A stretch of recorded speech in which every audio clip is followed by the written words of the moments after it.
మగాడు వచ్చింది గదిలోకి కాదు రిషి, శశి వదిన మదిలోకి.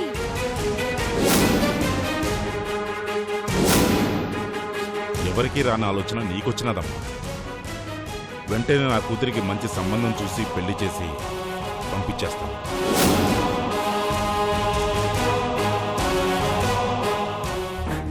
మామి గారు, ఇంకా గాయత్రి మీద మీ కోపం పోలేదా? నేను పోతే గాని అది పోదు.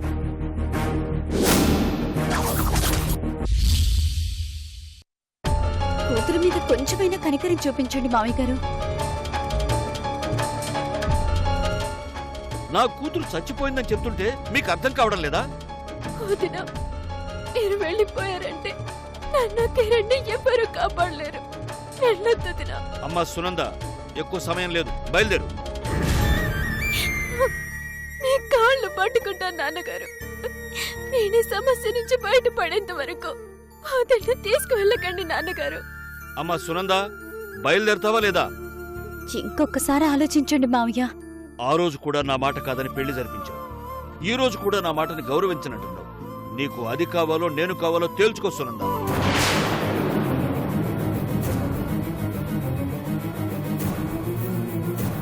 నా కూతురు నేను గీసిన గీతను దాటింది కానీ నా కోడలు దాటదని అనుకుంటున్నాను.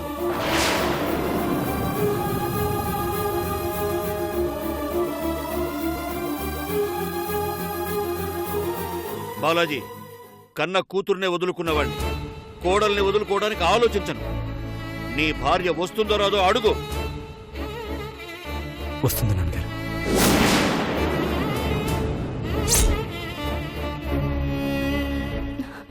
ఏంటండి మీరు కూడా? అన్నయ్య, నన్ను ఒంటరిగా వదిలి వెళ్ళిపోకండి. నాకు చాలా భయంగా ఉంది. బయలుదేరుతా ఉందా? అది కాదండి, గాయత్రిని ఈ పరిస్థితుల్లో వదిలేసి. సునందా, నేను నా తమ్ముడు నా తండ్రి మాట ఇప్పుడు కాదని. నీ భర్త మాట మీద నీ గౌరవం ఉంటే దయచేసి బయలుదేరు. వద్దుదినా, వెళ్ళిపోవద్దుదినా. క్షమించు గాయత్రి.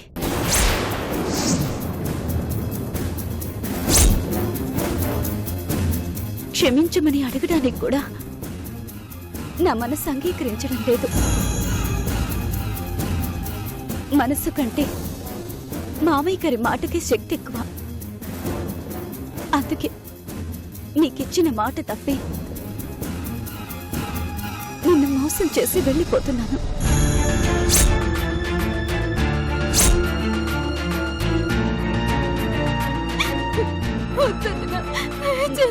గాయత్రి, నా కాళ్ళకి ఇంకా బంధాలు వేయొద్దు.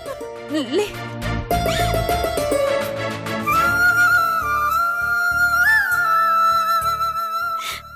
ఒంటరిగా వదిలి ఎలా వెళ్ళిపోతావు వదినా? తొందరలోనే మీ ఇద్దరు కలవాలని ఆ దేవుణ్ణి కోరుకోవడం తప్ప ఇంకేం చేయాలని నిస్సహాయురాలిని అయిపోయాను. నన్ను క్షమించు గాయత్రి.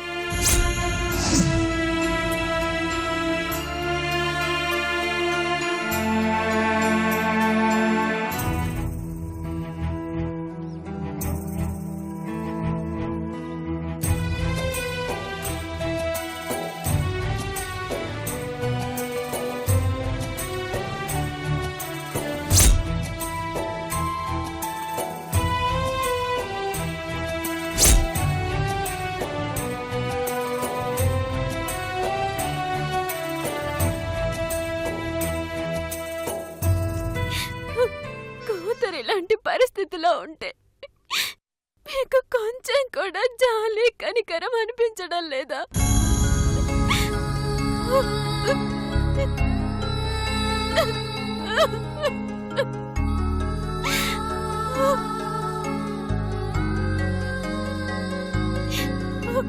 వదినా,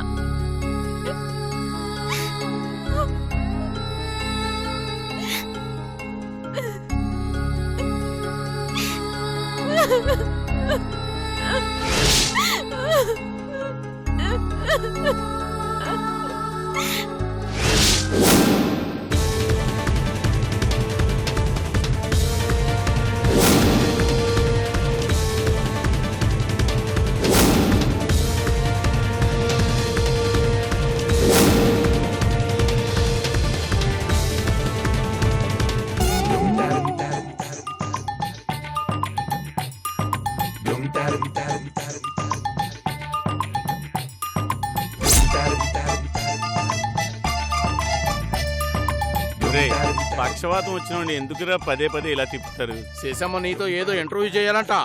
రాత్రి జరిగింది ఇంకా మర్చిపోలేదన్నమాట. ఏం చేసిందో ఏంటో.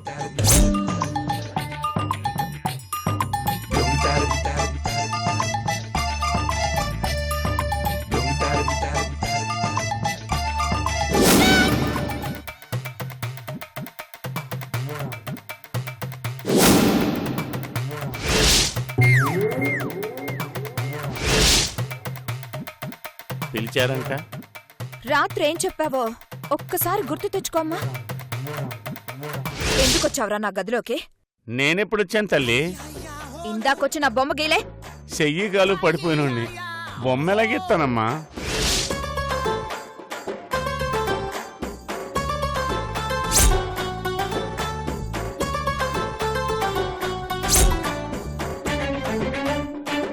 నువ్వు నా రూంలోకి రాలేదా? నా చెయ్యి కొరికి పారిపోలేదా? నాది కళ. అవునండి, మీది కలే. కలే అంటావు, కలే కదండి. మార్పు లేదంటావు. లేదండి. నీ కాళ్ళు పనిచేయట్లేదంటావు. చేస్తే ఇలా వీల్ చైర్లో ఎందుకు కూర్చుంటాను? రే, శశిముఖి ఎదుటి వాళ్ళకి చుక్కలు చూపిస్తుంది. అలాంటిది శశిముఖికే చుక్కలు చూపించిన వాళ్ళకి నరకం చూపిస్తుంది. మర్యాదగా నిజం చెప్తే నా చేతిలో దెబ్బలుండవు, చెప్పకపోతే ఒక రేంజ్లో ఉంటాయి. మీరెంత భయపెట్టినా నాది ఒకే మాట, ఒకే బాణం, రౌండ్ టైపు. దెబ్బ పడకపోతే దెయ్యం కూడా భయపడదు.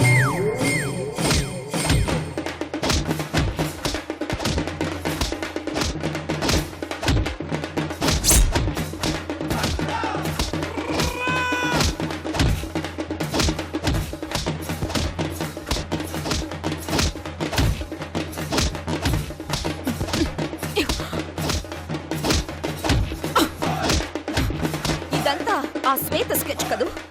కాదండి. కాదా? కాదా?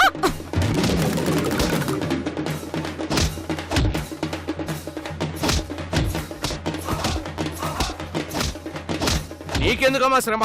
మేం చూసుకుంటాం కదా, మాకు వదిలేయ్. వీడు రాత్రి నా చెయ్యి కొరికాడు సిద్ధప్ప.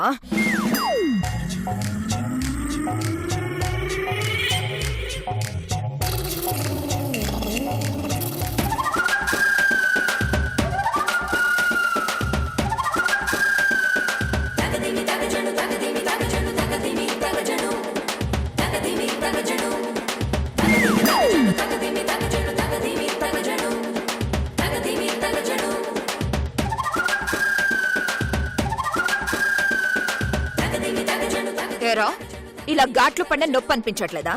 చలనం లేదు కదండి, ఏం అనిపించట్లేదు. కాళ్ళల్లో కూడా స్పర్శ లేదా? అస్సలు లేదండి. స్పర్శ ఎలా వస్తుందో చూడు.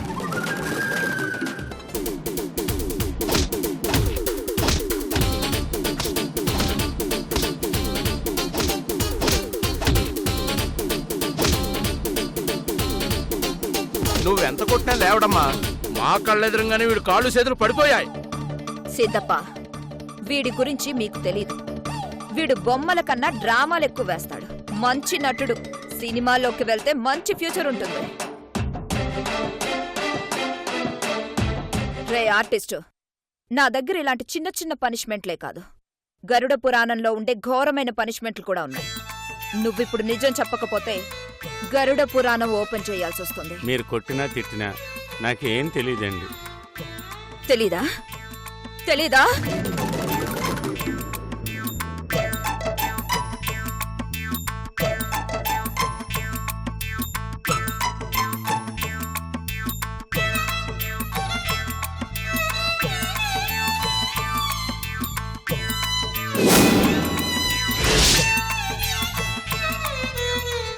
ఇప్పుడు నిజం ఎలా తన్నుకుంటూ వస్తుందో చూడు. కొంప తీసి గుండెల్లో గుణపం దించేస్తుందే ఏంటి? ఆగమ్మా, నువ్వు ఆగు. నువ్వు ఆగమ్మా. వదలు సిద్ధమ్మా. వద్దు శేషమ్మా. వీడు వాళ్ళు కలిసి నన్ను ఫూల్ని చేస్తారు సిద్ధమ్మా. వీడు వద్దమ్మా. చంపేస్తాను. వీడు చేస్తే అప్పనాన్ని చంపుతాడమ్మా. పెద్దప్ప గారు బొమ్మ వేసేదాకా వీడు బతికుండాలని అప్పచెప్పాడమ్మా. వదలు సిద్ధప్ప. వదలను. కిందకు చూడమ్మా.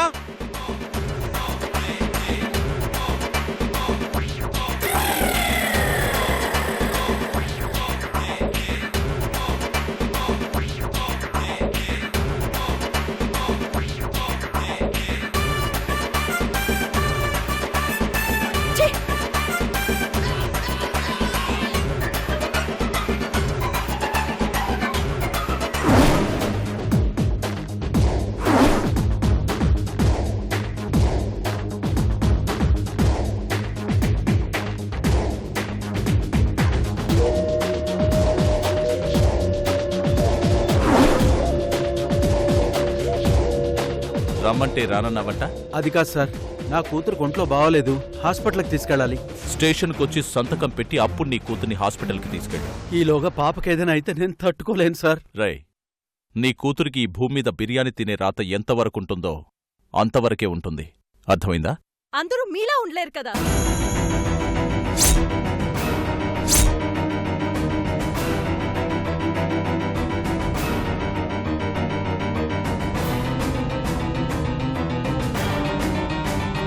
మళ్ళీ ఏమైంది?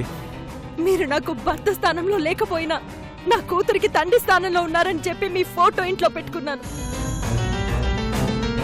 అర్ధరాత్రి పూట మీరు నా ఇంటికి వచ్చినా నా కూతుర్ని మీకు చూపిస్తున్నాను. అయినా సరే నన్ను ఎందుకు ఇలా బాధ పెడుతున్నారు? మనకి విడాకులు వచ్చేస్తే నన్ను ఏడిపించే అవకాశం లేకుండా పోతుందని సాధిస్తున్నారా? ఏయ్, ఏంటే ఇష్టం వచ్చినట్టు మాట్లాడుతున్నావు? నా కూతురు అమ్మ అమ్మ అని ఏడుస్తూ ఉంటుంది కదా, కనీసం ఒక్కసారైనా దూరం నుంచి చూపించండి, చూసి వెళ్ళిపోతాను. ఆ సునంద వెళ్ళిపోతూ కొత్త కాన్సెప్టులు చెప్పి వెళ్ళిందా ఏంటి? కూతుర్ని పంపించేసిన తర్వాత కూడా కూతురు కూతురు అంటూ డ్రామాలాడుతున్నావు. కూతుర్ని పంపించడం ఏంటి? మరీ నటించేయదు కీర్తన. నటిస్తుంది నేను కాదు, మీరు. ఏయ్, ఆ గజనీగాడి 2 రోజుల క్రితమే పాపని తీసుకొచ్చి నీకు అప్పగించేశాడు కదా. గజని ఎవరు? పాపని తీసుకొచ్చాడు కదా, వాడే. పాపని తీసుకొస్తే నేను మీ దగ్గరికి ఎందుకు వస్తాను? అలా మాట్లాడతావేంటి? ఆ రోజు ఆ సునంద నువ్వు సెర్చ్ వారెంట్తో వచ్చిన రోజునే పాప నీ దగ్గరకు వచ్చేసింది కదా. లేదండి, మన పాపని నా దగ్గరికి ఎవరు తీసుకురాలేదు.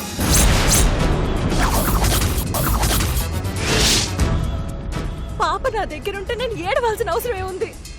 మన పాప మీద ఒట్టేసి చెప్తున్నాను, నిజంగా ఎవరు తీసుకురాలేదండి. పాప నా దగ్గర లేకుండా మీ దగ్గర లేకుండా మరి ఎక్కడుంది? ఓ మై గాడ్, ఆ మతిమరుపు గజనీగాడు పాపనేం చేశాడు? ఎవడండి వాడు? ఆ రోజు పాపని నీ దగ్గర నుంచి తీసుకొచ్చింది వాడే. వాడు మన పాపను ఏం చేశాడు కనుక్కుందాం పద. రై, కాసేపు ఇక్కడే ఉండండి. అలాగే సార్. అలాగే సార్.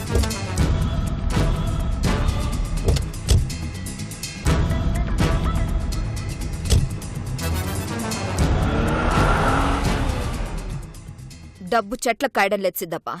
అప్పా తమ్మ ఎంత కష్టపడి సంపాదిస్తున్నారు, అది జాగ్రత్తగా చూసుకుంటుంది నేను. ప్రతిదానికి ఓ లెక్కుండాలా. దేనికెంత డబ్బు అవుతుందో నిర్ణయించాల్సింది నేను. ఎవరెవరికి ఎంత ఇవ్వాలో చెప్పాల్సింది నేను. అర్థమైందా? అర్థమైందమ్మా. ఈ ఇంట్లో పెత్తనం నాది. ఏదైనా నా పర్మిషన్తోనే జరగాలి. ఇంక వెళ్ళు.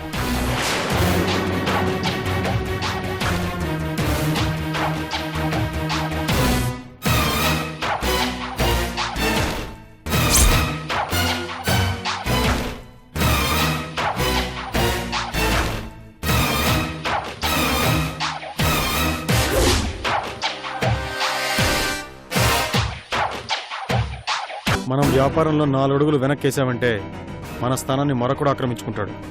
అలా జరగకూడదు. సంపాదించింది పోగొట్టకూడదు. ఎవడైనా లాక్కోవాలని చూస్తే చంపేస్తా.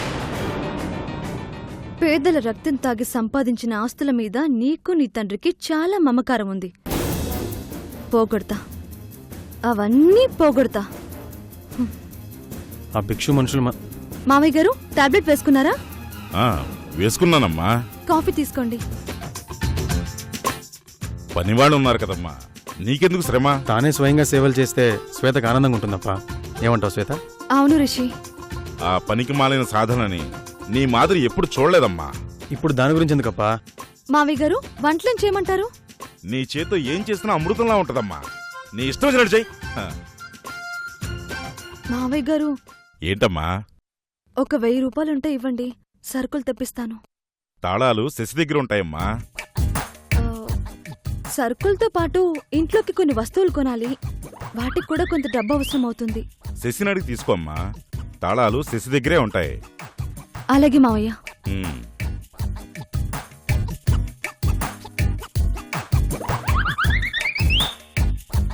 ఏమైందమ్మా? ప్రతి చిన్న విషయానికి వదిన అడిగితే ఏం బాగుంటుంది మావయ్య? ఏ ఎందుకు బాగుండదు? పదే పదే చేయి చాచలేను కదా రిషి. అది కరెక్టే. మావయ్య గారు, మీరేమీ అనుకోకపోతే మిమ్మల్ని ఒక విషయం అడగొచ్చా? అడుగమ్మా. ఇంతకు ముందు ఈ ఇంటి పెత్తనం ఎవరికుండేది? ఇంకెవరిదమ్మా, నా భార్యదే కదా. అత్తగారి కంటే ముందు? మా అమ్మ దగ్గర, అంతకు ముందు? మా నాయనమ్మ దగ్గర, ఆ, మరిప్పుడు? శశి దగ్గర. అంటే ఇప్పుడు నాకేది కావాలన్నా శశి వదినని అడగాల్సిందే కదా?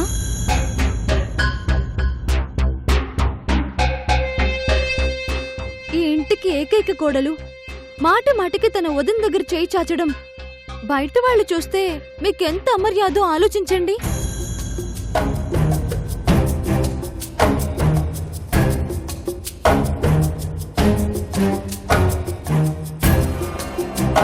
ప్రతిదానికి నేను అడుక్కోవడం ఏంటి మావయ్య గారు? అసలు ఇంటి పెత్తనం ఎవరి దగ్గర ఉండాలో ఒకసారి ఆలోచించండి. ఆలోచించేదేం లేదు శ్వేత, నీ దగ్గర ఉండాల్సిందే. అవునమ్మా. ఈ చిన్న లాజిక్ ని మిస్ అయితే ఎలా? అమ్మా శశి, శశి, శశి.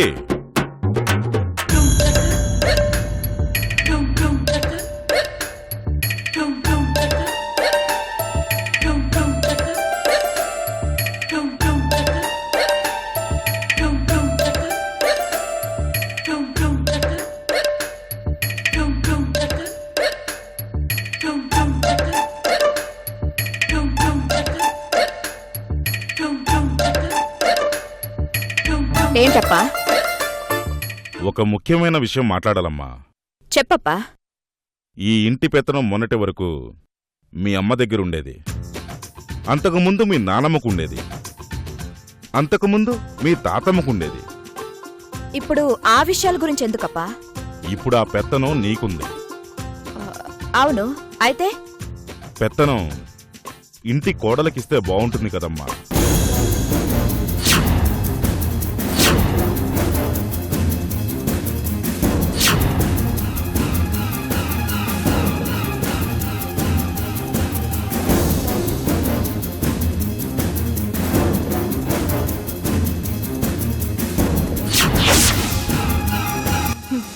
షాక్ తగిలిందా శశిముఖి?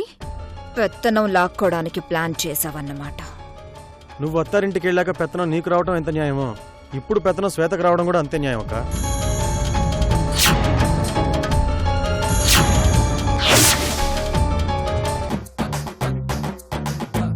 ఈ మాట ఎవరు చెప్పారు? ఇది ఇది చెప్పిందా? అక్క, తన పేరు శ్వేత. ఇష్టం ఉంటే మరదలను పిలువు, లేదా పేరు పెట్టి పిలువు, అంతేగాని అది ఇది అనుకో. తను హర్ట్ అవుతుంది. తను హర్ట్ అయితే నేను హర్ట్ అవ్వాల్సి వస్తుంది.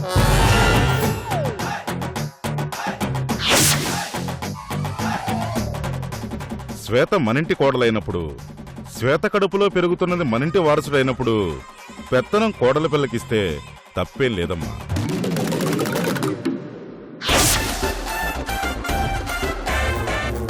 ఇంకేం ఆలోచించద్దక్క, తీయక. రైతమ్మా, నీ చెప్పేది వినరా? ఏం చేస్తుందో మీకు అర్థం కావట్లేదు. అమ్మా శశి, నేను తమ్ముడు నిర్ణయం తీసుకున్నాం. ఇంకా వాదనలు వద్దు, తాళలిచ్చేయి. అప్పా, నా మాట వినండి. మావయ్య గారు, వదినకిష్టం లేకపోతే బలవంత పెట్టకండి.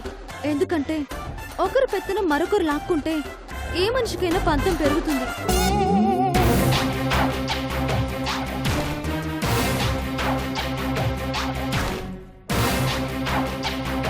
ఆ సమయంలో సొంతం కంటే పంతం ముఖ్యం అనుకుంటారు. శ్వేత, నువ్వు అలా ఆలోచించద్దు. అక్కకి పెత్తనం అంటే ఇష్టమే గానీ నీకు ఇవ్వాలన్నంత ఇష్టమైతే కాదు. అరే, ఇష్టాలు కష్టాల గురించి తర్వాత మాట్లాడదాం. ముందు కోడల పిల్లకి తాళలేవమ్మా.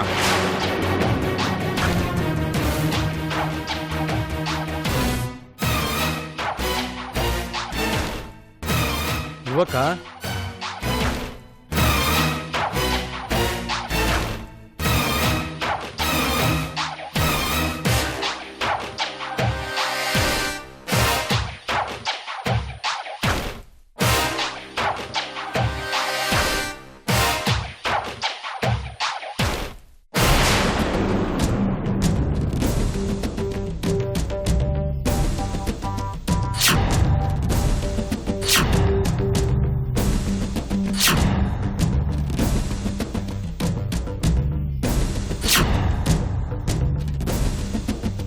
నేనెంత చెప్పినా మీరు నా మాట వినలేదు కదా.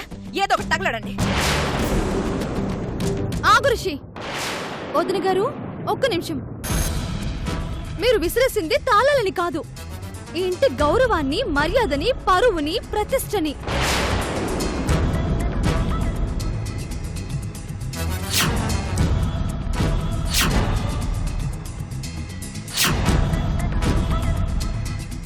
దనకోట గజేంద్రముని, దనకోట వజ్రముని, దనకోట రిషినంద ఇంటి తాలూకా పెత్తనమది.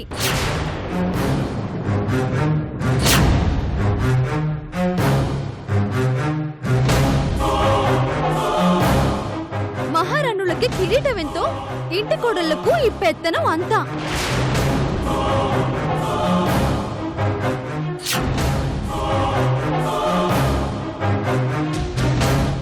ఆ పెత్తనాన్ని గోదానంలా ఎంతో పవిత్రంగా ఒకరి నుంచి ఒకరు స్వీకరించాలి.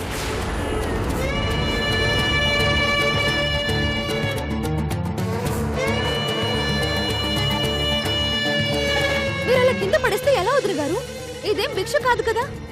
ఒకరి చేతి నుంచి ఇంకొకరి చేతికి పెత్తనం మార్పిడి. ఒకరి చేతి నుంచి ఇంకొకరి చేతికి పెత్తనం మార్పిడి. మీరు మీ చేత్తో ఇస్తేనే తీసుకుంటాను. అక్క ఇవ్వక. అడుగుతుంది కదమ్మా, ఇచ్చేయ్. ఏందమ్మా ఆలోచిస్తాండా? ఇచ్చేయ్. అడుగుతుంటే మాట్లాడవేంట్రా? నా కూతురు ఏం చేసావో చెప్పరా. నీకెందుకు సార్ పాప?